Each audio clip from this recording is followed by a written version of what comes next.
और वो रब से भी राजी हुआ। यार समझो अपने मिजाज को, समझो अपनी हैसियत को। ऐसे शान वाला नबी हमें मिला है, ऐसा शान वाला मजहब हमें मिला है, फिर हम दूसरों के तरीके अपना कर ये समझें कि इज्जतें हमें वहां मिलेंगी, साहिब वो नहीं मिल सकती। अगर इज्जत तुम्हें मिलेगी तो तुम्हें तुम्हारे नबी के नक्श कदम पर चलने से मिलेगी। आफियत तुम्हें मिलेगी तो तुम्हें तुम्हारे नबी के तरीके पे चलने से मिलेगी। दुनिया भी तुम्हारे संवरेगी तो इस्लाम के मिजाज के मुताबिक जिंदगी गुजारने से तुम्हारी दुनिया और आखिरत संवरेगी। आखिरत भी तुम्हारे इस्लाम के मिजाज के मुताबिक जिंदगी गुजारने से संवरेगी।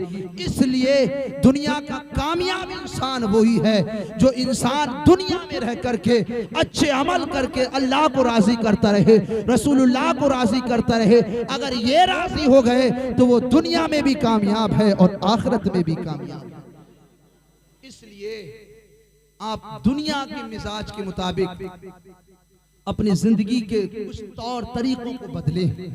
यार ज्यादा बारीकियों में ना जाते हुए, ज्यादा बारीकियों में ना जाते हुए, जैसे हजरत ने शुरू में आपको बताया था कि नबी पाक सल्लल्लाहु ताला अलैहि वसल्लम पर दुरूद मुसलमान के हर बच्चे को याद होता है। सिर्फ फर्क इतना है कि उस दुरूद मुस्तफा को पढ़कर वो अपनी जिंदगी को उस रंग में ढालता नहीं है। कसम अल्लाह की इज्जत की, अगर कोई मुस्तफा पे दुरूद पढ़ना अपनी जिंदगी का मामूल बना ले तो उसकी दुनिया भी संवर जाए और उसकी आखिरत भी संवर जाए। हमारे सामने हमारे बुजुर्गों की तारीखें हैं। तफसीर रूहुल बयान में साहिब किताब ने एक वाक़े को दर्ज किया है कि एक बूढ़ी का इकलौता बेटा था, जवानी में इंतकाल कर गया। बूढ़ी ख्वाब देख रही है, वो बच्चा अजाब कब्र में मुब्तला है। वो माँ बेचैन हो जाती है। कुछ दिनों के बाद वही माँ अपने बेटे को ख्वाब में देखती है तो वो बेटा रहमत इलाही में मुस्तगरक है, डूबा हुआ है। वो माँ पूछती है अपने बेटे से, बेटा कुछ दिनों पहले हालत कुछ और थी, आज हालत कुछ और है, वजह क्या है, सबब क्या है? बेटे ने जो जवाब दिया वो सुने। बेटे ने कहा, मर्रा रजुलुन अलल मकबरा, अम्मी जान एक शख्स हम लोगों के कब्रिस्तान से गुजरा, फसल्ला अलन नबी, वो नबी मोहतरम पे दुरूद पड़ा, वहाबा सवाब अहलिल अम्बाद, और उस दुरूद मुस्तफा को हम मुर्दों के हवाले कर गया। उसी दुरूद मुस्तफा की बरकत से अल्लाह ने अजाब कब्र को उठा लिया, रहमतों की बारिश फरमा। यार ये हमारी तारीख है, ये हमारी तारीख है।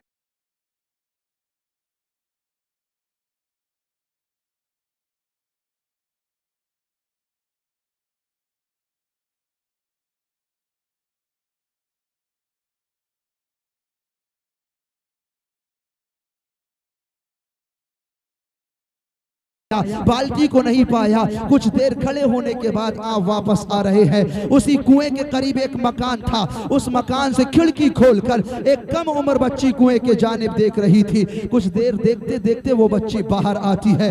बाहर आने के बाद बुजुर्ग से अपनी जरूरत दरियाफ्त करती है। वो बुजुर्ग कहते हैं, बेटा घर में कोई रस्सी हो, घर में कोई बाल्टी हो, ले आओ, हमें पानी निकालना है, वुजू करना है, नमाज अदा करनी है। बुजुर्ग ने बेटी से कहा, बेटी ने कहा, अच्छा आप ही हैं वो जिनके तकवा तहरत के दूर दूर तक चर्चे हैं। बुजुर्ग ने कहा, बेटा वो बातें बाद में होंगी, अभी हमें जरूरत है, पहले हमारी जरूरत को पूरा करो, पहले हमारी जरूरत को पूरा करो। बेटी ने बुजुर्ग के हाथ को थामा और कुएं की दीवार से करीब किया और कहा, देखिए कुएं का पानी आपके लिए कैसे बाहर आ रहा है। वो कम उम्र बच्ची कुएं के जानिब अपना मुंह झुकाती है और कुएं में थूकती है। कुएं का पानी उबाल मार के बाहर आने लगता है। बुजुर्ग से कहती है, आप वुजू कीजिए, पानी बाहर आ रहा है। अब बुजुर्ग ने बेटी के हाथ को थाम लिया और कहा, बेटा वो राज क्या है, वो बात क्या है कि तुमने कुएं में थूक दिया तो कुएं का पानी उबाल मार के बाहर आने लगा।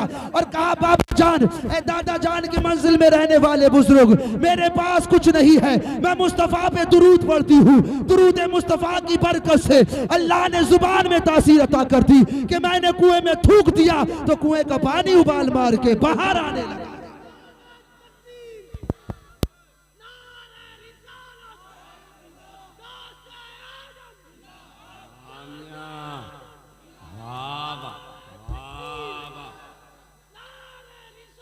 इमरान साहब जिंदाबाद जिंदाबाद। तो कहा बाबा मेरे पास कुछ नहीं है, मैं सिर्फ मुस्तफा पे दुरूद पढ़ती हूँ और ये दुरूद मुस्तफा की बरकत से अल्लाह ने जुबान में तासीर अता कर दी कि मैंने कुएं में थूक दिया तो कुएं का पानी उबाल मार के बाहर आने लगा। यार ये हमारी तारीख है, ये हमारी कहानी है। एक कम उम्र बच्चे अगर कुएं में थूक दे तो कुएं का पानी उबाल मार के बाहर आने लगता है। साहिब आज तुमने अपने बाप की तारीख को भुला दिया है, आज हमने अपने बाप सैयदना आदम अलैहिस्सलातु व तस्लीम की तारीख को भुला दिया है। जरा याद कीजिए उस वक्त को, हजरत आदम अलैहिस्सलातु व तस्लीम जन्नत में क़याम पजीर हैं। आइए मुख्तसर अंदाज में हम आपको बताते हुए चले, सैयदना आदम अलैहिस्सलातु व तस्लीम जन्नत में क़याम पजीर हैं। तबीयत नहीं बहल रही है, दिल नहीं लग रहा है। हजरत आदम अला नबीना अलैहिस्सलातु व तस्लीम एक रोज रब की बारगाह में अरीजा पेश करते हैं, ऐ मालिक मौला जन्नत का गुलजार बहुत खूबसूरत है लेकिन तन्हाई के बाइस हमारा दिल नहीं लगता। हजरत आदम ने जब रब की बारगाह में ये अरीजा पेश किया है, हजरत आदम की दिल जोई के लिए, तबीयत के बहलाने के लिए सैयदतुना हजरत हव्वा रज़ियल्लाहु ताला अन्हा की तख्लीक होती है। जब से हजरत हव्वा की तख्लीक हुई, हजरत आदम ने हाथ बढ़ा करके हजरत हव्वा को छूना चाहा। निदाई आदम डायरेक्ट नहीं, पहले महर तो अदा कर दो। सैयदना आदम अलैहिस्सलातु व तस्लीम रब की बारगाह में अरीजा पेश करते हैं, ऐ मालिको मौला तूने मेरे महर में क्या रखा है? अल्लाह फरमाता है आदम मुस्तफा पे दुरूद पढ़ लो, यही तुम्हारे लिए दैन महर के दर्जे में है, तुम्हारे जानिब से कामिल अदायगी हो जाएगी। सैयदना आदम अलैहिस्सलातु व तस्लीम मुस्तफा पे दुरूद मुस्तफा पढ़ते हैं, हजरत हव्वा हलाल हो जाएगी। यार ये हमारी तारीख है, आज हमने अपने बाप की तारीख को भुला दिया है। ये हमारी तारीख है। एक मौका आया है सैयदना आदम अलैहिस्सलातु व तस्लीम पर खता इज्तिहादी के सबब हजरत आदम को जन्नत से बाहर किया गया, जिसकी तर्जमानी रब तबारक व तआला रब 8वें सिपारे में यूं इरशाद फरमाता है, वयनज़िउ अन्हुमा लिबासहुमा। खता इज्तिहादी के सबब हजरत आदम अलैहिस्सलातु व तस्लीम को जन्नत से बाहर किया गया, आपका जन्नती लिबास उतार दिया गया। जब जन्नती लिबास उतारा गया, हजरत आदम जन्नत में बेपर्दा हो गए हैं। हजरत आदम ने देखा, जन्नती दरख्तों को देखा, दिल में ख्याल आया चलो जन्नती दरख्त के करीब चलते हैं, पत्ता तोड़ लेंगे, सत्र पोशी कर लेंगे। हजरत आदम अला नबीना अलैहिस्सलातु व तस्लीम जन्नती दरख्त के करीब जाते हैं, हाथ को बढ़ाते हैं, पत्ता तोड़ने का इरादा फरमाते हैं। जैसे ही हाथ बढ़ाया है वो जन्नती दरख्त बुलंद हो जाता है, आप पत्ता नहीं तोड़ पाते हैं। हजरत आदम ने सोचा चलो दूसरे दरख्त के करीब चलते हैं, उस दरख्त से पत्ता ले लेंगे। हजरत आदम दूसरे दरख्त के करीब जाते हैं, आपने फिर हाथ को बढ़ाया है, फिर वो जन्नती दरख्त बुलंद हो जाता है। सिलसिला ब सिलसिला हजरत आदम अला नबीना अलैहिस्सलातु व तस्लीम हर जन्नती दरख्त के करीब जा रहे हैं। आप हाथ को बढ़ाते हैं, वो जन्नती दरख्त करीब बुलंद हो जाता है, आप पत्ता नहीं ले पा रहे हैं, सत्रपोशी नहीं हो पा रही है। हजरत आदम अला नबीना अलैहिस्सलातु व तस्लीम हैरान व परेशान है।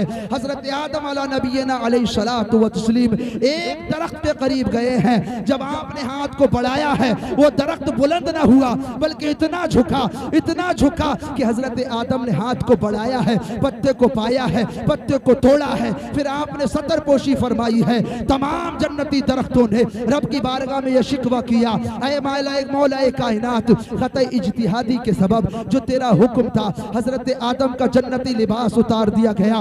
मालिक हम दरख्तों ने मुवाफिकत की, हमने आदम को पत्ता नहीं दिया है, लेकिन एक दरख्त वो है जिसने आदम को पत्ता दे दिया है। अब तमाम जन्नती दरख्तों का मुहासबा रब कर रहा है। उस शजर से भी रब ने पूछा, ऐ शजर बता तूने आदम को पत्ता क्यों दिया?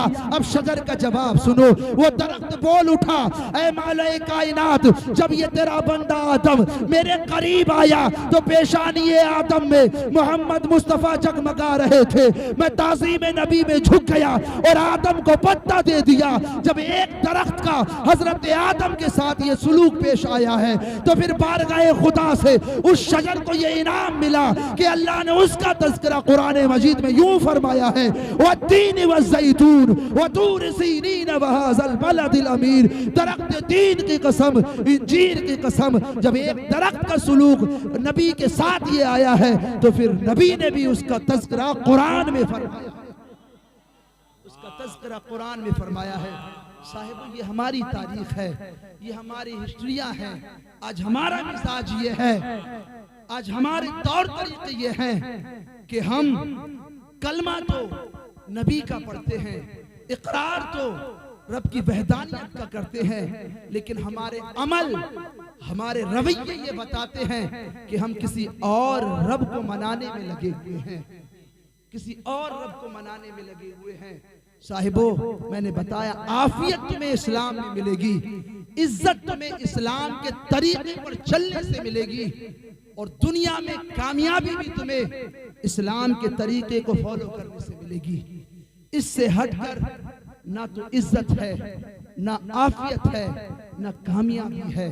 और ये बात हमेशा अपने जहन में रखना, दुनिया की तरक्की का नाम तरक्की नहीं है, असल तरक्की आखिरत की तरक्की है, असल कामयाबी आखिरत की कामयाबी है। जलसे हजार हो, दरसो तदरीस हजार हो, जलसे जुलूस हजार हो, जब तक अब आप अपने मिजाज को कुरानी मिजाज नहीं बनाएंगे, जब तक आप अपने मिजाज को कुरान के मुताबिक नहीं बनाएंगे, आपकी जिंदगी में इनकलाब नहीं आएगा। कामयाब इंसान वही है जो अपनी आखिरत को संवारे। दुनिया की तरक्की का नाम तरक्की नहीं है। हमारे सामने हमारे बुजुर्गों की कहानी है, कौन नहीं जानता सैयदना इब्राहिम इब्ने अदहम रज़ियल्लाहु ताला अन्हु को। ये वो शख्सियत हैं जो बल्ख के शहंशाह थे, बल्ख के शहंशाह। आप बल्ख के शहंशाह थे, लेकिन जब आप रूहे कुरान के करीब हुए, अपनी जिंदगी को मिजाज कुरान के मुताबिक ढालना शुरू किया, तो फिर आपने बादशाहत को छोड़ा। बादशाहत को छोड़ने के बाद फकीरी को इख्तियार किया। लोगों ने ताना देना शुरू किया, ऐ इब्राहिम इब्ने अदहम, बादशाहत को देखकर के फकीरी इख्तियार किए हो, क्या पाए हो?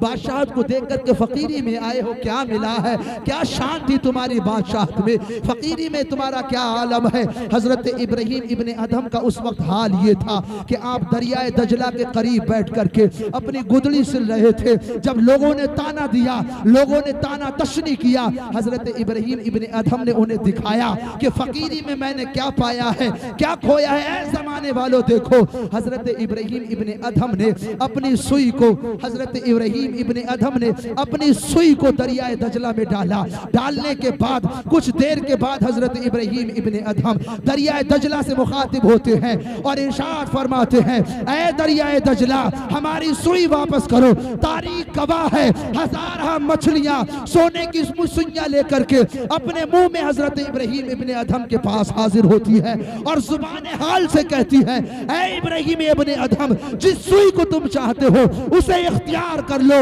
साहिबों, जब इब्राहिम इब्ने अदहम ने, अल्लाह के इब्राहिम इब्ने अदहम ने इस्लाम के मिजाज के मुताबिक अपनी जिंदगी को गुजारना शुरू किया है, रूहे कुरान के मुताबिक जब उन्होंने तौर तरीकों को अपनाया है, तो फिर अल्लाह ने उनकी हुकूमत बेज़ुबानों पर भी फरमाया।